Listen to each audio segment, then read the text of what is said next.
En el año 1120, posiblemente tras el concilio de Nablus, Hugo de Payns y Godofredo de Saint-Omer, junto con un indeterminado número de caballeros, se consagraban ante el patriarca de Jerusalén, Gormundo de Piquiñi, a modo de canónigos regulares, y junto a los 3 votos monacales de pobreza, obediencia y castidad, realizaban un cuarto voto que marcaría la historia para siempre: el de proteger y defender con las armas los santos lugares, así como a los peregrinos que a ellos acudían.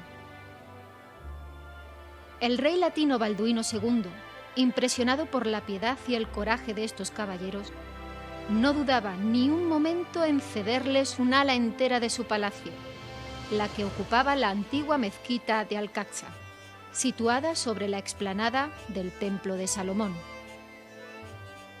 Acababa así de nacer la que sería la Orden de los Pobres Soldados de Cristo y del Templo de Salomón, más conocida como Orden del Temple. Sin embargo, no fue hasta el 14 de enero del año 1129, en el concilio de Troyes, cuando el cardenal Mateo de Albano, quien actuaba como delegado pontificio, examinaba y aprobaba junto al resto de asistentes la regla de esta nueva milicia. Entre los asistentes a este concilio se encontraba un abad cisterciense que sería clave en este momento tan decisivo para la Orden del Temple, Bernardo de Claraval. En su loa a la nueva milicia, redactada a petición del propio Hugo de Payns, San Bernardo comprendía y ensalzaba el motivo de la creación de tan singular orden monástico-militar, aludiendo a la doble batalla que sus caballeros debían realizar.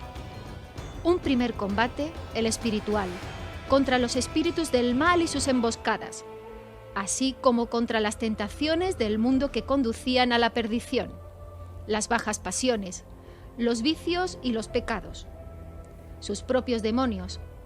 La otra lucha, como guerreros que eran contra los enemigos de la fe, contra los infieles a Cristo. No en vano, la creación de esta nueva milicia había provocado reticencias en amplios sectores eclesiásticos por entenderse inconciliables la consagración monacal y la profesión armada. Todavía habría que esperar hasta el año 1147 para que el Papa Eugenio III concediera a la orden el derecho a llevar la cruz bermeja en el hombro izquierdo de sus mantos, siempre por encima del corazón, cruz que con el tiempo se convertiría junto con su gonfalón, el Beaschont, en el emblema más conocido de la orden. El 19 de marzo de 1128, en la ciudad de Braga y estando presente el rey de León, Alfonso VII, doña Teresa de Portugal otorgaba al caballero templario Raimundo Bernardo el castillo de Soule, con todas sus heredades y rentas, donación que la misma reina confirmaba 10 días después, el 29 de marzo de 1228. Esta fue la primera posesión que el Temple recibía en tierras ibéricas. En 1131, poco antes de profesar como templario, el conde Berenguer III donaba el castillo de Grañena, en Lérida, a la Orden del Temple. El receptor de tal donación era Fray Hugo de Rigaud. Unos días después, el 8 de julio, redactaba su testamento, legando a la orden su caballo d'Ancre y su armadura.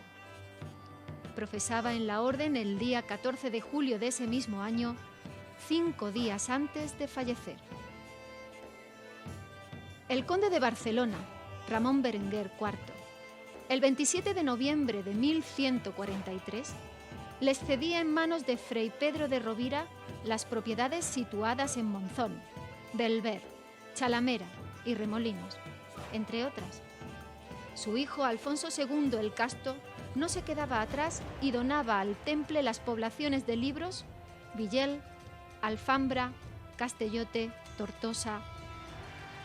Por otra parte, el sorprendente testamento de Alfonso I el Batallador, en el cual designaba como herederos de sus reinos a partes iguales a las órdenes del Santo Sepulcro, del Hospital y del Temple, levantaba algo más que ampollas entre sus vasallos, teniendo como resultado la separación de los reinos de Aragón y Navarra. Poco tiempo después de la muerte del batallador, quien caía en combate el 7 de septiembre de 1134, los nobles aragoneses reconocían como rey a Ramiro el Monje, hermano de Alfonso I, mientras que los navarros elegían como sucesor a García Ramírez, nieto del Cid Campeador.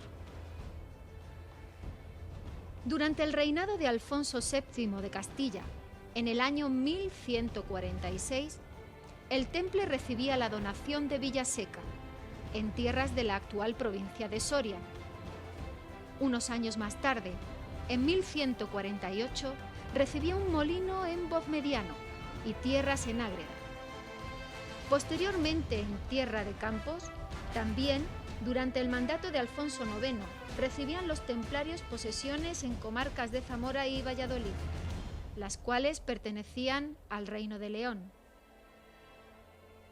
En Navarra, en octubre de 1131, y siguiendo los pasos del rey batallador, Fortún García Cajal hacía donación al Temple de todas sus posesiones en Tudela, Fontellas, Morzano, Castejón, Soiset. El patrimonio templario se veía años después incrementado en el Reino de Navarra, con las donaciones que García Ramírez les hacía entre los años 1141 y 1158, pasando a poder del Temple las posesiones de Novillas, Puente la Reina y Funes, entre otras. Ya en el siglo XIII, las posesiones templarias en Navarra se reorganizaban en torno a 3 encomiendas: Ribaforada, Novillas y Averín.